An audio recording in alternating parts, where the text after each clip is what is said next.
Em, yo, como les dije, les quiero hablar un poquito, como dijo Alicia, a mí me interesan mucho los objetos combinatorios, objetos discretos o cosas que uno construye sobre objetos finitos.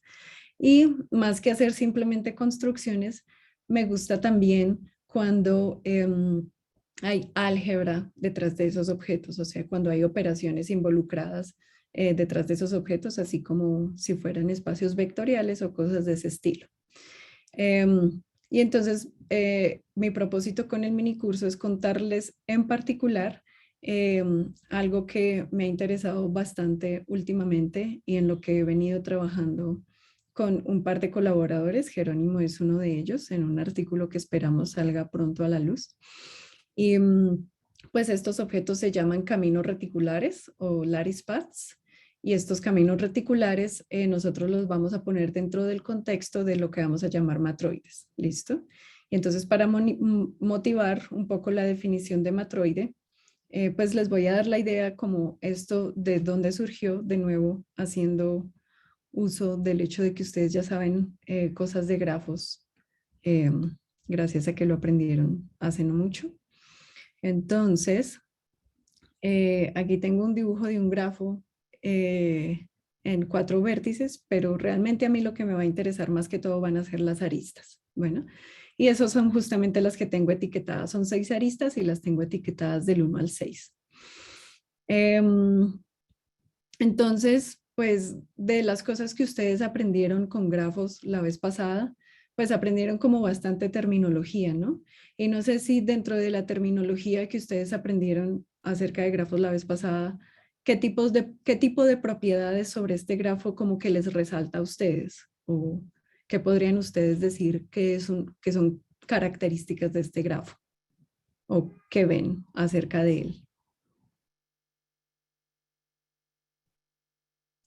Sí, Jaime, cuéntanos. Muy buenas tardes. Hola. Desde mi punto de vista es un multigrafo. Tiene un bucle ahí en uno, ¿no? Ujú. Sí, acá hay un elemento, una arista que resalta, que es un bucle, exacto. Y acá hay este par de aristas que conectan los mismos vértices, ¿no? Entonces, efectivamente es un multigrafo. Ajá. Em, Molly nos dice, exacto, Molly también nos dice, es un grafo conexo. Y sí, pues podríamos seguir sacando características aquí y van a ver que las que acaban de mencionar sus compañeros, de hecho, van a tener cierta traducción para nosotros en el lenguaje que vamos a introducir. Entonces, una de las cosas que espero no equivocarme, pero si me equivoco me dicen, porfa, que creo yo aprendieron en la clase de grafos es sacar los árboles generadores o los spanning trees. ¿Eso lo aprendieron?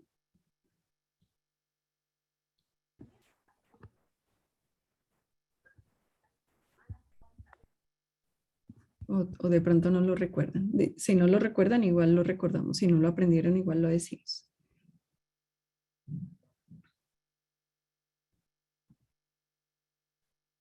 Entonces, sí, parece que no.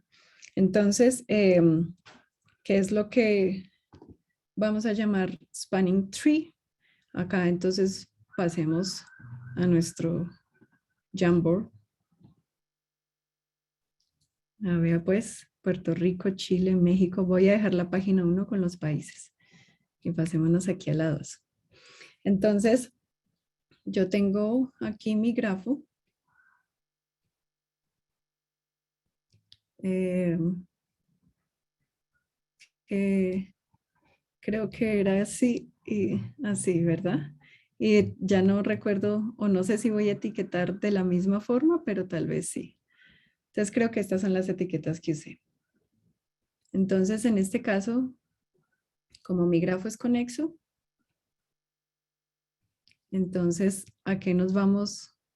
O bueno, tal vez hablemos, tratemos de hablar en inglés. Va a ser un poco difícil. No, no sé si logre escribir en inglés y hablar en español, pero intentémoslo.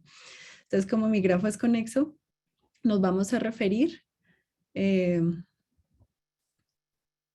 a un árbol generador, y spanning tree, es un árbol. Entonces, un árbol generador de G is a tree. Y esta no sé si la conocen. ¿Conocen la palabra árboles en grafos? Esto quiere decir un subgrafo. Y ya estoy escribiendo en español, pero bueno. Un subgrafo conexo de G sin ciclos. Ok, entonces, por ejemplo, un tree sería estas dos aristas. Es un subgrafo de G y no tiene ciclos. Ok. Pero lo que hace a un árbol generador, o sea, lo que lo hace spanning, such that, es que este subgrafo, el que vamos a llamar spanning, usa todos los vértices de G.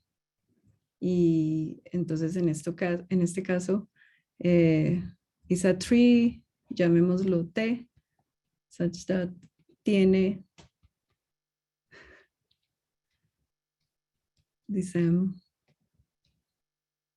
los mismos vértices de T. ¿Ok? Entonces yo necesito un subgrafo conexo con los mismos vértices de T. Acá los voy a pintar. Y necesito que ese subgrafo no tenga ciclos. No sé si alguien aquí me pudiera pintar un ejemplo de eso.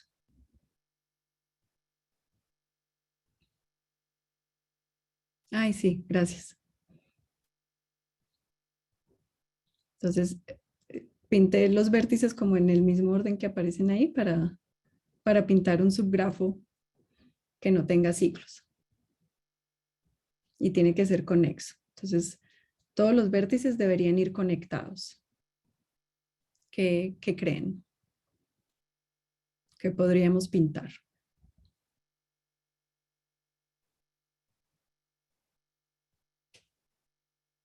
Yo voy a pintar una arista y alguien me ayuda con más. Bueno, voy a pintar acá esta arista, digamos que esta sea la 4.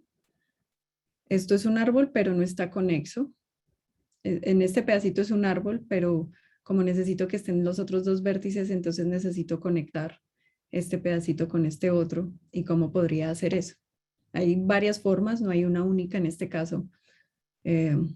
Alguien que me ayude a completar esto con un ejemplo. Gracias.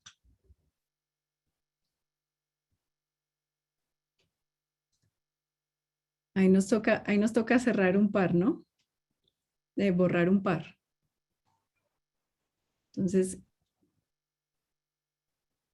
quedémonos con esta 6. Y no puedo dejar esta porque, bueno, entre otras, no hace parte del grafo. De pronto eso fue un slip. Entonces, esta rayita la vamos a borrar.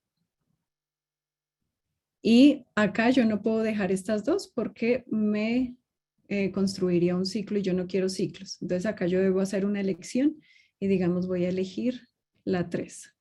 ¿Ok? Entonces, este es un árbol generador de mi grafo. Y para asegurarme de que es clara la definición, alguien podría pintar otro aquí. ¿Quién querría pintarlo ahí?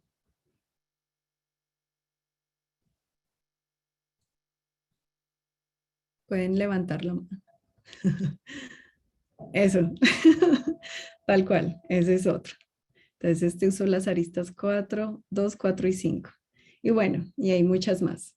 Entonces, ¿es clara la definición de árbol generador? This is not 5. Ay, that's not 5. Esa no es 5, This sí. is not an edge of your graph. Esa no es una arista, toda la razón.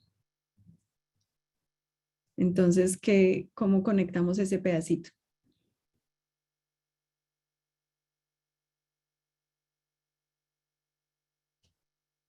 Exacto. Y de hecho, si nos damos cuenta, la única manera de lograr llegar a este vértice es a través de la arista 6, no importa qué pase aquí en este lado. Entonces, así como creo que fue Jaime quien nos dijo que una característica o algo que resaltaba de este grafo es que había este bucle de aquí, es especial en cierto sentido. Este de aquí también es especial en el sentido que lo vamos a necesitar para construir siempre un árbol generador cualquiera.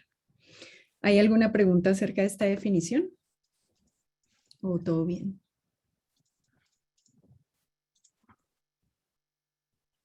Un par de confirmaciones auditivas me satisfacen o escritas. Sí, está todo bien. De momento, Gracias. está bien. Listo. Entonces, aquí, justamente, estos son todos los posibles árboles generadores de este grafo. Y lo escribí, pues, realmente lo que yo quiero decir con 2, 3, 6 es el conjunto 2, 3, 6, sino que pues no quiero saturar la escritura y poner corchetes y comas en todo lado. Entonces, en total, este grafo tiene 5 árboles generadores. Y si ustedes aprendieron acerca de ciclos en el curso pasado, no sé si esta terminología sí la aprendieron. Creo que sí, por lo que vi en los slides.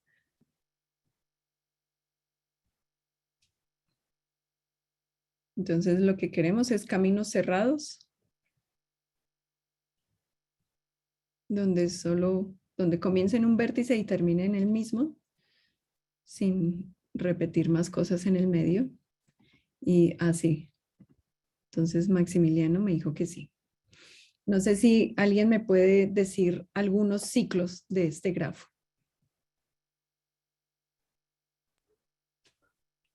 El 1, también está el 5 y 4. No sé si esa sería la notación. Sí, exacto. Entonces, aquí tenemos efectivamente el 1, el 5, 4 es otro. Y de hecho acá me faltó tal vez uno. Acá tenemos el 2, 3, 4 también, ¿cierto? Faltó algo. Ajá, el 2, 3, 5 acá me faltó.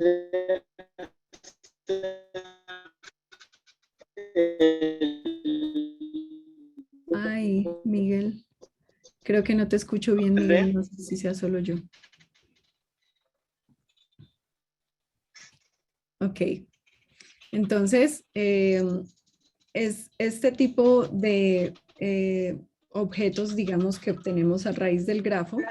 En este caso, de momento, solo estamos considerando los árboles generadores y los ciclos. Y de nuevo acá me faltó uno.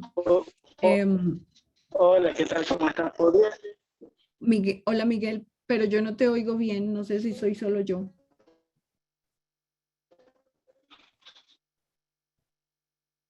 No se oye bien. Tal vez es mejor si escribe. Entonces, bueno, pues de momento, mientras Miguel arregla su comunicación, entonces ya tenemos spanning trees, tenemos ciclos, que acá de nuevo me faltó en este ejemplo escribir uno, y acá teníamos árboles, y si tenemos árboles, ahora vamos a tener bosques. ¿Y qué van a hacer los bosques? Los bosques van a ser unión de árboles. Entonces acá arriba yo tuve spanning trees, eran árboles muy especiales. Acá los bosques simplemente van a ser unión de árboles, no tienen que ser cualquier árbol y los uno. Entonces, por ejemplo, un bosque es simplemente el árbol que consiste de la arista 2. Otro bosque es el árbol que consiste de las aristas 2 y 5. Y hay muchísimos más. Entonces, aquí ya la lista es mucho más grande. Entonces, digamos, comparando los árboles generadores con los bosques, pues aquí yo tengo que hacer una lista más extensiva, más amplia.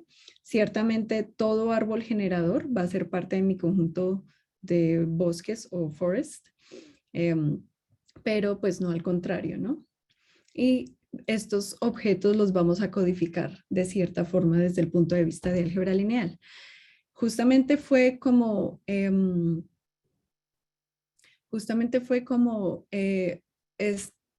similitudes que Whitney, quien fue la persona que definió matroide por primera vez, observó que en grafos aparecían cosas que lucían mucho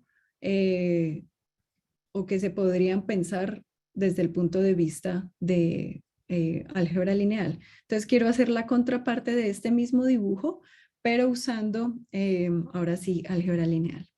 Entonces aquí yo tengo, ya no tengo un grafo con 6 aristas, sino tengo una colección de vectores, de 6 vectores en un espacio vectorial, puede ser R3 si quieren, y pues no les di coordenadas, lo que me importa más es como la relación que hay entre los vectores, entre ellos, ¿ok? Y la misma pregunta que antes, si yo les diera esta colección de vectores y pudieran resaltar cosas acerca de esta colección de vectores, como qué características tal vez ustedes dirían que pueden notar.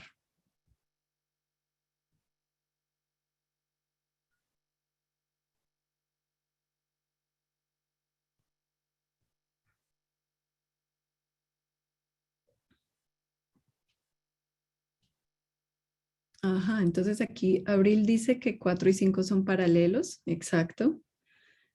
El 1 es el origen, exacto. 2, 3 y 6 son, ok, sí, 2, 3 y 6 los pinté ortogonales y de hecho, pues si ustedes recuerdan, en álgebra lineal uno aprende que si yo tengo una colección de vectores ortogonales, eso implica independencia lineal, ¿no? Entonces, esto que Abril nos dice acá, que vectores 2, 3 y 6 son ortogonales, para nosotros va a implicar que son linealmente independientes.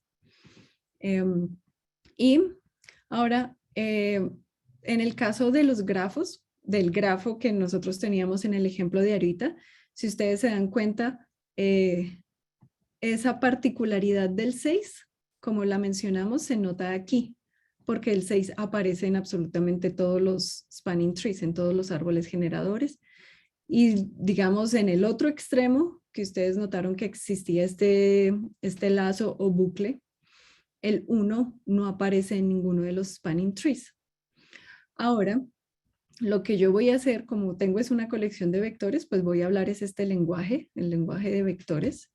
Y lo que me va a interesar ahora es obtener las bases de, es decir, esta colección de vectores genera, si lo pensamos en R3, genera un subespacio de R3. Y yo quiero saber de ese subespacio cuáles son las colecciones de vectores tomados de estos 6 que forman una base. Entonces, 2, 3, 6 forman una base y pues como lo dijimos en este caso particular, porque pues ellos 3 son ortogonales, por tanto linealmente independientes y los 3 generan el espacio vectorial 3-dimensional que todos los 6 generan. Y pues también nos damos cuenta que 4 y 5 son paralelos, entonces 4 y 5 no pueden estar simultáneamente en la misma base. Y acá, de hecho, nos damos cuenta que la contraparte en el caso de grafos también. Aquí, cuando dibujamos o cuando escribimos todos los spanning trees, hace que 4 y 5 no puedan estar en un spanning tree, porque ellos me generan un ciclo. Y así como 6 aquí era muy importante porque era el único camino para conectar este vértice de acá con todo lo demás. 6 aquí también es muy importante porque es el único camino para esta dirección que ninguno de estos otros vértices puede generar. Y también por digamos, en analogía a que el 1, la arista 1 no hiciera aquí parte de ningún spanning tree, aquí el vector 1 no hace parte de ninguna base porque pues es el origen, ¿no?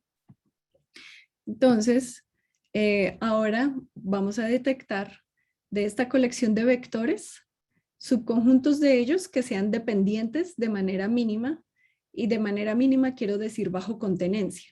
Entonces, por ejemplo, 2, 4 y 5 son linealmente dependientes, pero no es una colección minimal, porque hay una más chiquita metida dentro de 2, 4 y 5 que es linealmente dependiente. Entonces yo quiero colecciones dependientes, pero minimales bajo contenencia. ¿Ok?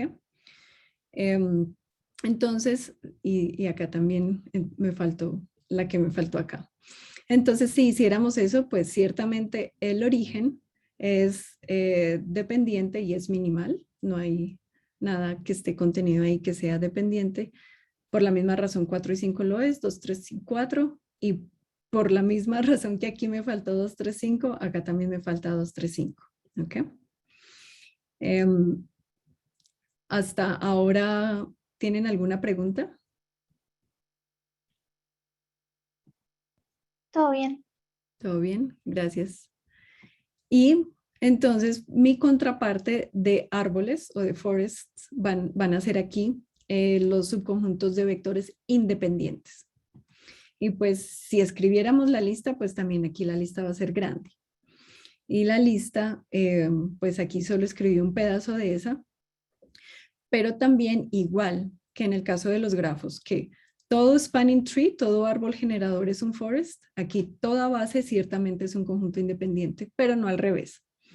Pero, por ejemplo, ¿qué relación saben ustedes que, o mejor dicho, si ustedes conocen todas las bases, como las conocen aquí, cómo pueden obtener los independientes?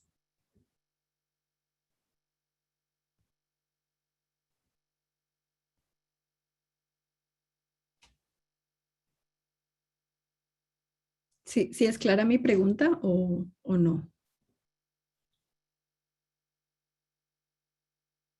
No, ¿la puedes repetir? Sí, entonces la pregunta es, yo sé que 236, 246, bla, bla, bla, 356, cada uno de esa tripla de vectores forman una base, ¿cierto?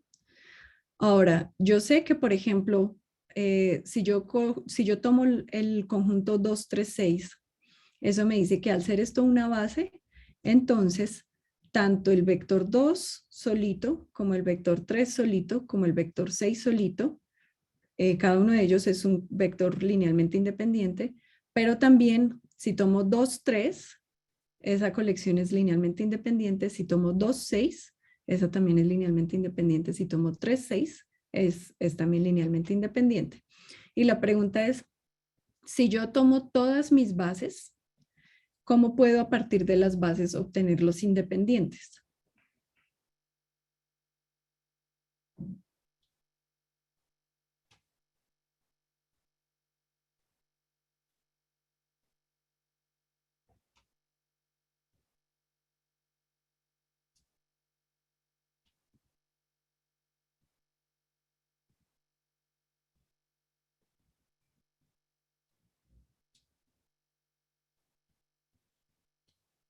Porque, por ejemplo, porque yo escribí aquí que 3,5 era independiente, sin apelar al dibujo, sino simplemente apelando al hecho que conozco las bases. ¿Por qué puedo concluir que 3,5 es independiente? No es porque aparece en el triple de 3, 5, 6 y son independientes 2 a 2. Entonces, que alguien aparezca en la condición independiente, en la colección de independientes, es porque ese alguien es un subconjunto de alguna base, ¿cierto? Porque si pasamos aquí a nuestro tablerito, si pasamos acá al tablero, entonces recuerden que si yo tengo una colección LI linealmente independiente, cualquier subconjunto de él también es LI. O sea, ser linealmente independiente es algo que se hereda para los subconjuntos más chiquitos. Y eso es justamente lo que está pasando aquí. Si yo tengo una base, como por ejemplo 3, 5, 6, entonces todos los subconjuntos de este conjunto van a ser linealmente independientes, porque esto en particular es LI. ¿Ok? Entonces, los independientes yo los obtengo simplemente de extraer los subconjuntos de cada una de las bases. Bueno, entonces así es que los podemos extraer todos y digamos que en el caso de los grafos, pues pasa algo parecido, porque ¿cómo puedo obtener los bosques? Los bosques los puedo obtener simplemente extrayendo subconjuntos de los árboles generadores.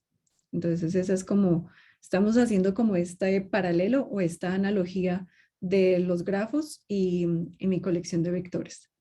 ¿Tienen alguna pregunta acerca de este paralelo que estamos haciendo o si tiene más o menos sentido las relaciones que estamos tratando de establecer?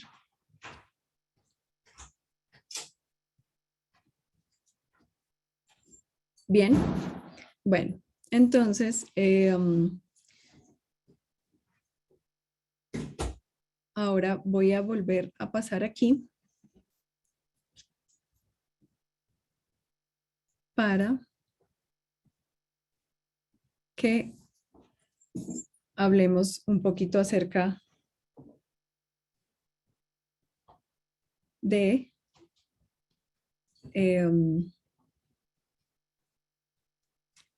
esos que llamamos dependientes minimales.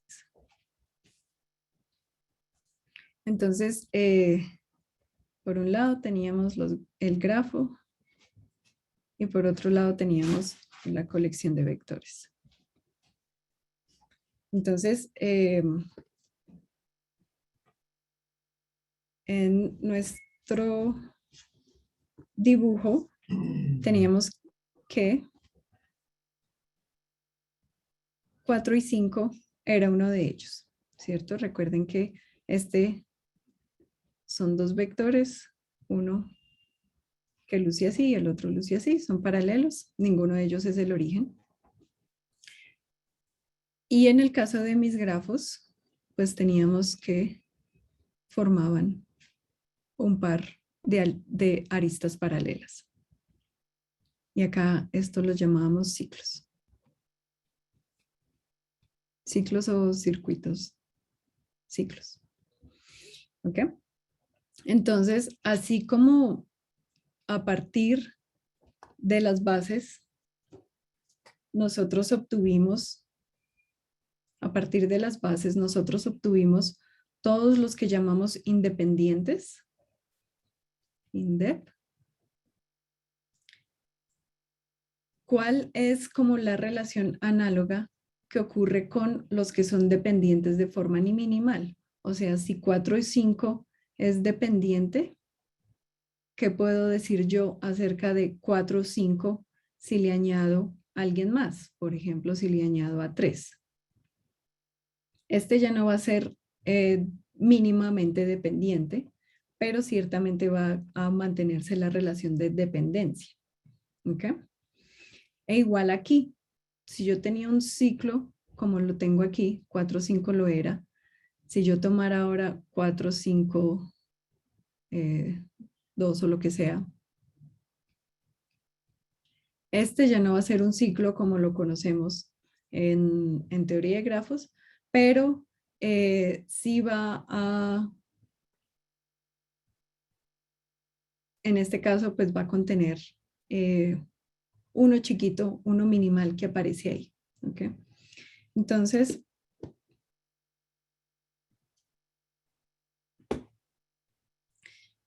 este paralelo, como yo lo he mencionado al comienzo, este paralelo de cosas muy parecidas que ocurren en grafos desde el punto de vista del álgebra lineal, es lo que llevó a Whitney a definir lo que es una matroide.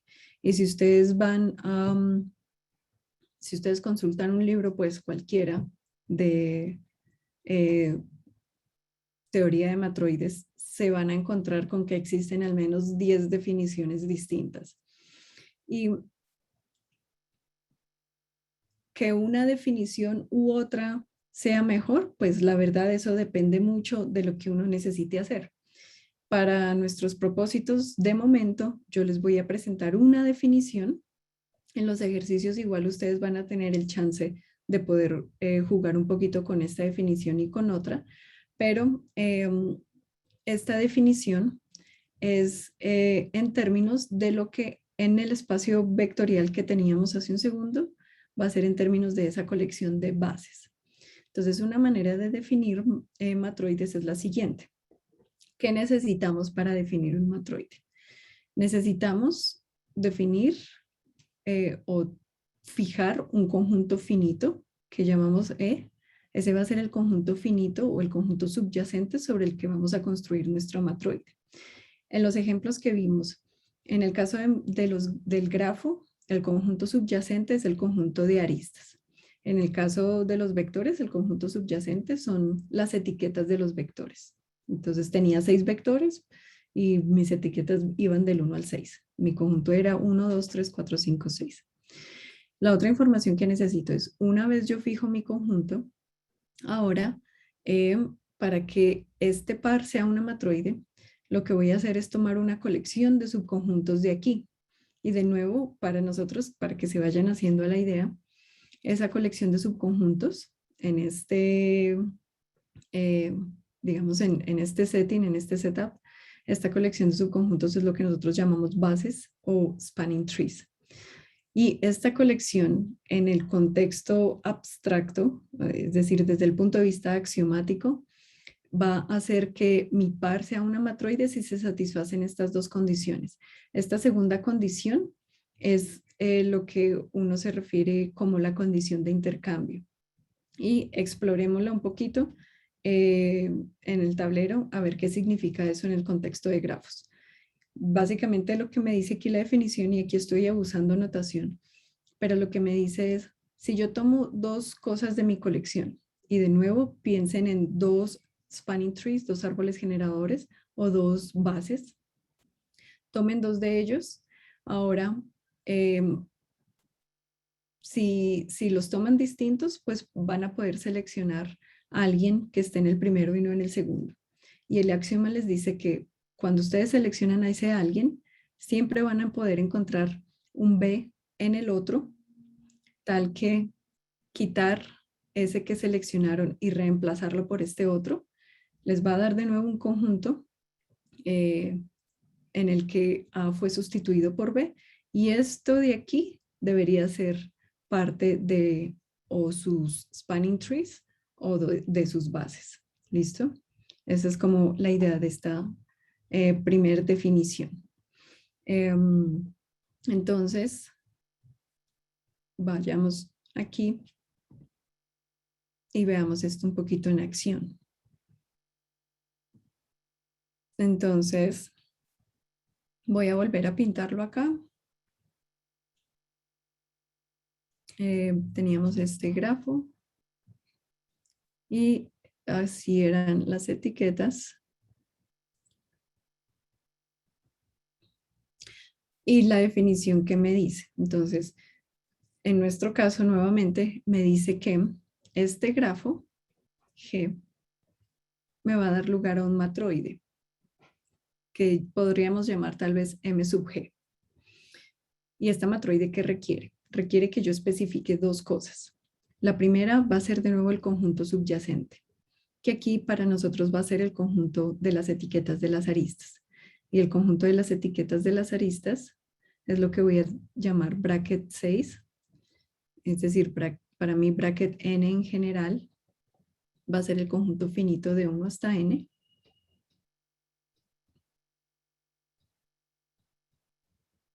Y entonces aquí mi conjunto subyacente va a ser el conjunto 1, 2, 3 hasta 6. Y aquí mi colección B, como esta B de aquí, va a consistir de los spanning trees, de árboles generadores. ¿Y qué quiere decir que esto sea un matroide? Pues ya vimos que la definición me pide 2 cosas, donde la realmente importante es la segunda, y la segunda fue ese axioma de intercambio. Entonces verifiquemos el axioma de intercambio. Entonces, let's check el axioma de intercambio. Y de nuevo eso me dice que si yo tomo 2 árboles generadores, si yo tomo alguien en el primer árbol generador,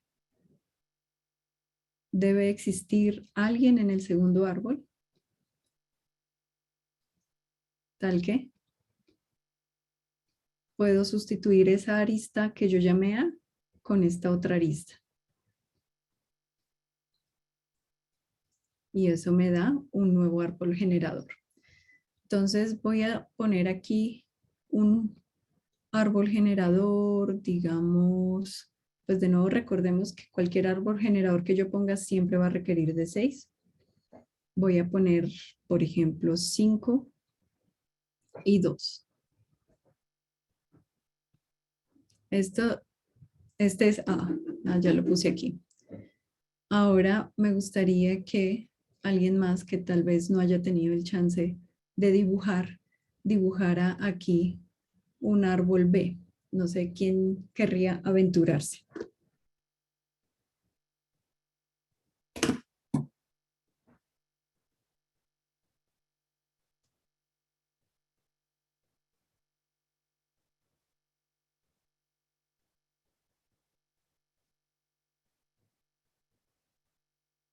Uno cualquiera, siempre y cuando sea distinto a este.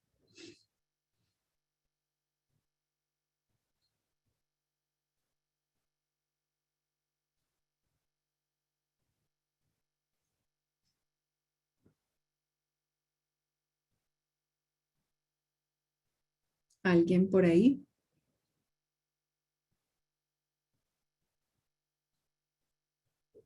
Gracias.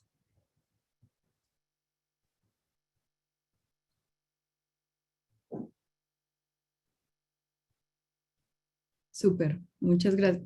¿Quién de hecho escribió? Es que como no puedo ver aquí los nombres. Fui yo, Elena. Gracias, Elena. Entonces, Elena seleccionó este árbol generador. Y la propiedad me dice, bueno, escojamos a alguien, escojamos una arista de este primero.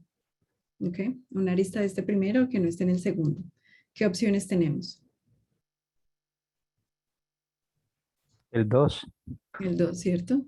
Entonces, esta debemos seleccionarla y quitarla de ahí. Debemos quitarla y poderla reemplazar con alguien de aquí. Entonces, en este caso, ¿qué nos resultaría?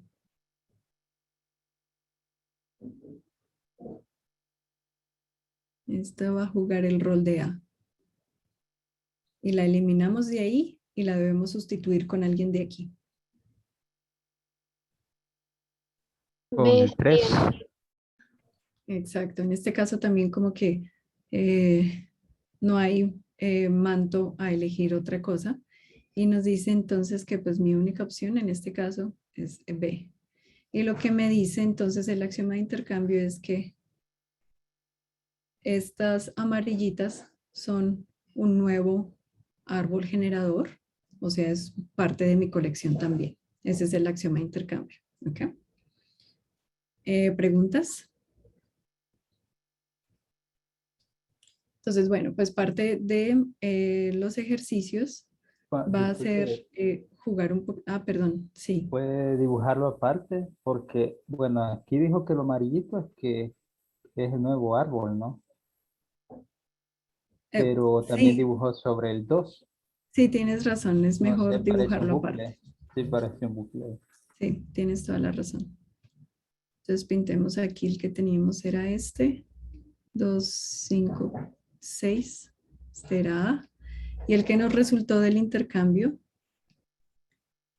o sea, A menos A unión B. En este caso resultó este.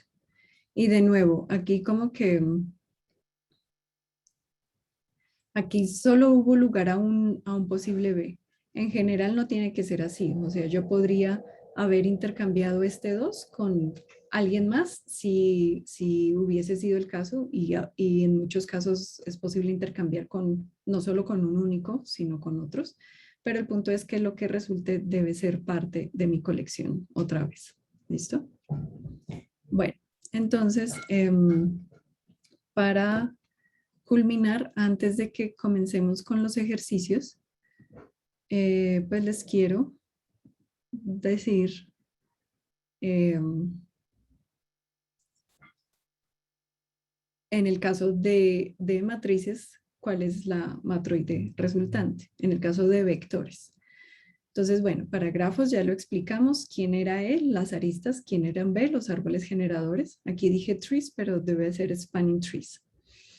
En el caso de vectores, o lo que aquí estoy llamando espacios vectoriales de dimensión K. En nuestro ejemplo eran un espacio vectorial de dimensión 3. Entonces yo tomo un espacio vectorial dado como una colección de vectores, como hicimos al comienzo. Mi matroide, ¿de qué par va a consistir? De lo que llamaríamos bases de un espacio vectorial. Mi conjunto subyacente, ¿quién es? Las etiquetas de los vectores. Y mis bases, ¿cómo las puedo caracterizar? Las puedo caracterizar justamente de esta forma. Si en este caso yo les estoy dando solo 2 vectores, ¿ok? Estos son mis 2 vectores. Yo los puedo pensar como esta matriz. Y en este caso,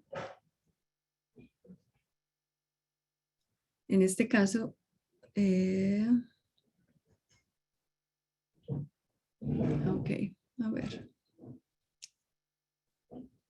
En este caso, entonces, ¿cómo voy a derivar una matriz, una matroide a partir de este espacio vectorial? Lo que voy a hacer es, para contrarrestar con el dibujo que hicimos al otro lado, la colección de vectores que me va a interesar son estas columnas. Y ahora, ¿cuáles van a ser mis bases? Pues los que forman una base para el espacio de columnas. ¿Y quiénes forman una base para el espacio de columnas? Pues yo debo calcular los menores de tamaño 2 y su determinante. Siempre que su determinante no sea 0, esos pares de vectores son una base para el espacio de columnas. Entonces, aquí en este caso, mi colección de bases va a ser, por ejemplo, la columna 1 con la 2, porque el determinante no es 0. La columna 1 con la 4, por la misma razón, y la columna 2 con la 4. Entonces aquí, esta es una colección distinta al ejemplo de antes, pero pues también nos damos cuenta que la columna 3, al consistir solo de ceros, va a jugar como el rol del loop o del bucle en el grafo. Y pues no puede aparecer en ninguna de las bases. ¿Ok? Entonces, este espacio vectorial con el que yo inicié, ¿qué hice? Pues tomé una base para él. Esta base de mi espacio vectorial, pues la pensé como arreglada, como filas de una matriz, y luego simplemente de esta matriz yo tomé las colecciones de columnas que forman base para el espacio de columnas. Y mi matroide entonces consiste de conjunto subyacente, número de columnas, o el conjunto 1 hasta n, donde n son las columnas, y B es la colección del espacio de columnas. ¿Ok? Entonces, no vamos a chequear el axioma de intercambio acá, pero pues también ustedes podrían ver que si tomamos un par de bases aquí, yo puedo intercambiar un elemento de luna con otro y vuelvo a obtener una base. Y, y bueno, pues el minicurso o el tiempo del minicurso no nos va a dar para hablar de muchos ejemplos realmente que existen de matroides, pero ustedes se los pueden encontrar en muchos contextos y esa es tal vez como la riqueza o la razón de ser o la razón por la que sean tan relevantes.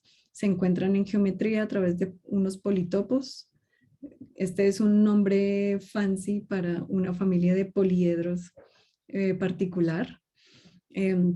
Si han tomado tal vez un curso de teoría de anillos o extensiones de anillos, ciertas extensiones trascendentales dan lugar a matroides. Estas transversales vienen de grafos bipartitos y matchings en grafos bipartitos. En fin, aparecen en muchísimos contextos. Y pues no lo digo yo, pero lo dice Giancarlo Rota, que realmente las matroides son una de los conceptos más ricos matemáticamente hablando que existe. Y eso lo dijo él en su momento, pero sigue siendo válido hoy en día desde mi punto de vista. Si ustedes en algún momento tienen el chance de tomar un curso de matroides, sin importar que les interese a ustedes matemáticamente, altamente sugerido que lo tomen. Y pues, como les dije, hay al menos 10 distintas maneras de axiomatizar. De momento, nosotros estamos quedándonos con una definición, que es la que apela a bases, pero así como hablamos en los ejemplos del grafo inicial, hablamos de bases o de spanning trees, también hablamos acerca de los ciclos y también hablamos acerca de los forests. Entonces, todo ese lenguaje se puede traducir en términos de distintos conceptos acerca de matroides y cada uno de esos conceptos nos sirven para axiomatizar, nos dan definiciones equivalentes. Pero pues realmente no nos va a dar el tiempo para hacer mucho más allá.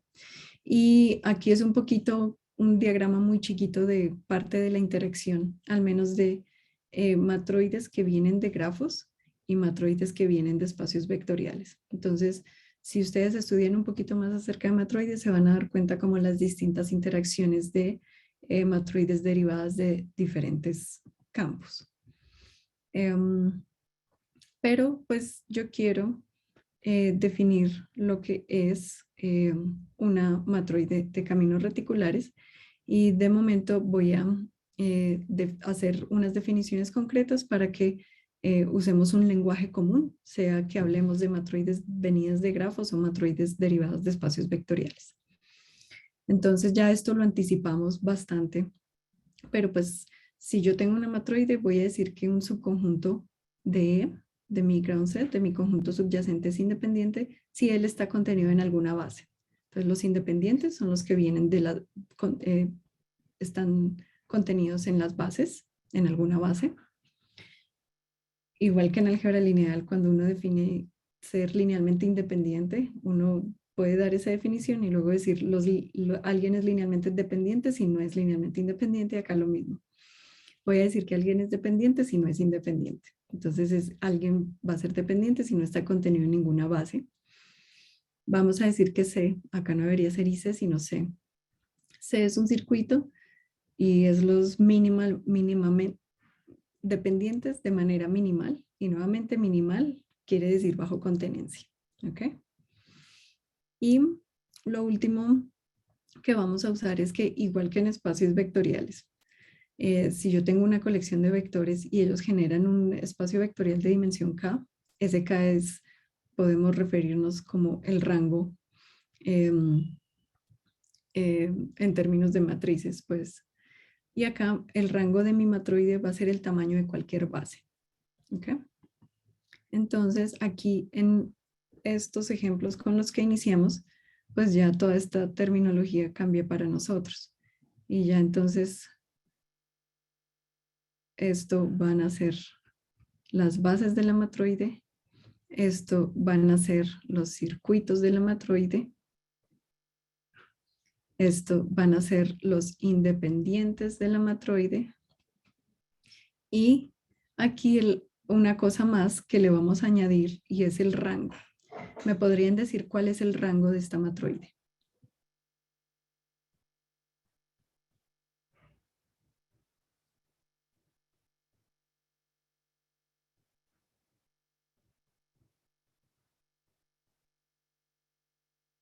Ajá, exacto. El rango en este caso, el rango en este caso es 3, porque por definición el rango es el tamaño de cualquier base.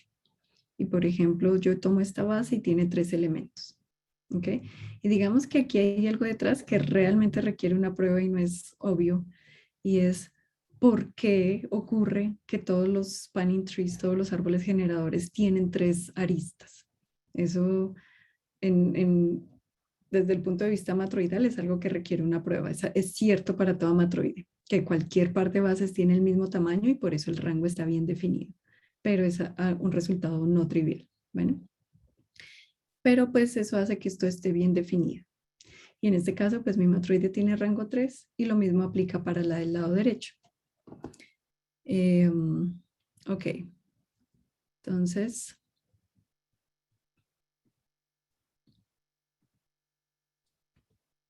ay, me toca borrar estos dibujos.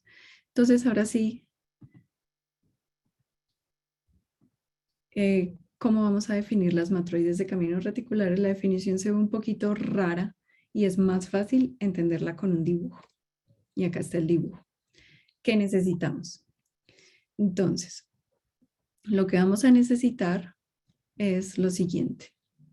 De nuevo, pues yo necesito un conjunto subyacente, ¿no? Necesito un conjunto subyacente. Necesito fijar n. ¿Quién va a ser n? En este caso, como lo digo aquí, n es 13. ¿Ok?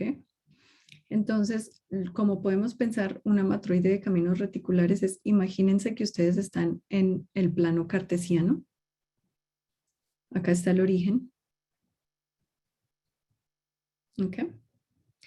Y que n sea 13 quiere decir que ustedes se van a imaginar este cuadradito. Entonces, una esquina es el origen, la otra esquina es 13, 13. ¿Ok? Entonces ahí ya comenzó a jugar este rol mi conjunto subyacente. Y para definir mi matroide de caminos reticulares, yo la puedo definir en términos de bases. Entonces, ¿a quién voy a declarar como base? Entonces, de hecho, aquí acabo de decir una falacia, ¿no? Y es,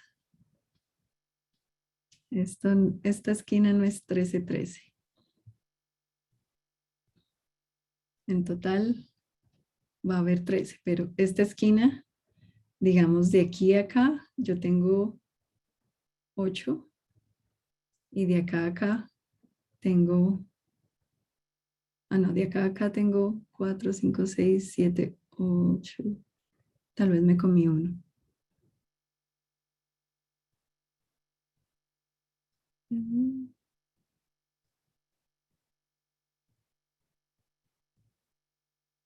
Me da 14. A ver. Esto no es 4, esto es 3, perdón. Entonces de aquí a aquí tengo 3, 5, 7. O sea, este ancho es 7 y este alto es 6. O sea, esta es la esquina de este ancho por este alto. Y pues el 13 es simplemente 6 más 7.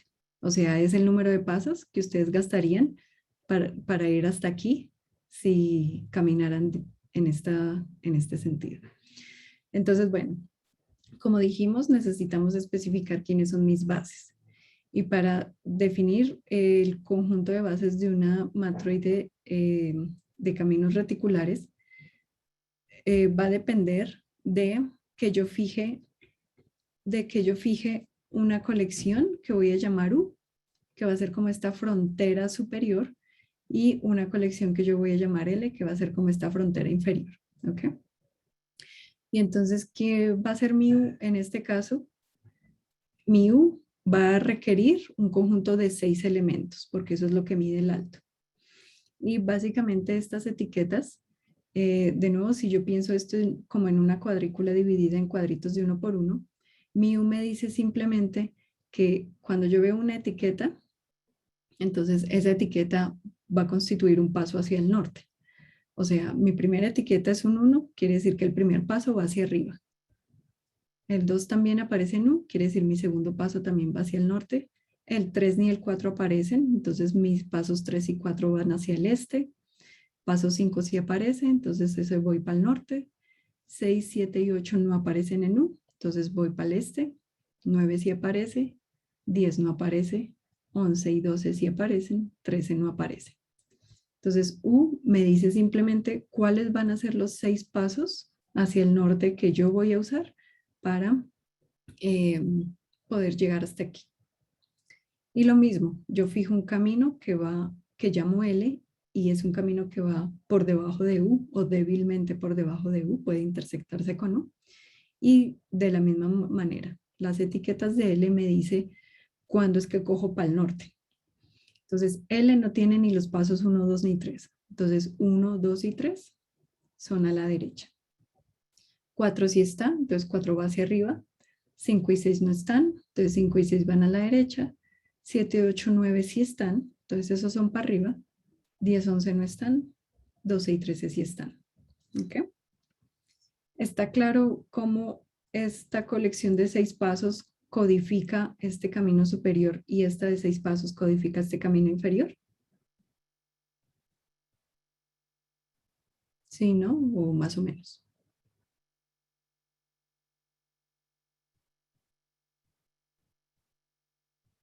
Bueno, listo. Y entonces, como les dije, ¿qué ingredientes necesito para mi matroide? Ya dimos el conjunto subyacente, que a final de cuentas es el número total de pasos unitarios que yo requiero para caminar del origen a 7,6. Y ya especifiqué, o sea, me es dado el N, me es dado el U y me es dado el L. Por eso mi matroide depende de U y L. Y para un U que yo elija y un L que yo elija que esté por debajo de U, voy a formar mi matroide de manera que sus bases, ¿quiénes van a ser? Una vez yo fijo el U y el L, las bases van a tener también 6 pasos. Es decir, esta va a ser una matroide de rango 6. ¿Y quiénes van a hacer esa colección de 6 pasos? Van a ser todos los caminitos que yo puedo dibujar que caen dentro de U y L. ¿Ok? Entonces, aquí yo tengo un ejemplo. Este camino rojo es un camino que yo puedo dibujar dentro de U y L y simplemente voy a etiquetar sus pasos norte. Entonces, acá tengo 2, 3 no está, 4 sí, 5 ni 6 están, 7 sí, 8 no está, 9 tiene que estar, o sea, no hay de otra en este pedacito. 10 no está, 11 sí, 12 no está, 13 sí. Y esa es esta es otra base B. Y digo otra porque pues ya de entrada U y L, cada uno de ellos también van a ser bases. ¿Ok? Entonces, ¿está claro cómo construyo estas matroides de caminos reticulares? Ay, perdón, que he visto ahora que aquí hay unas preguntas.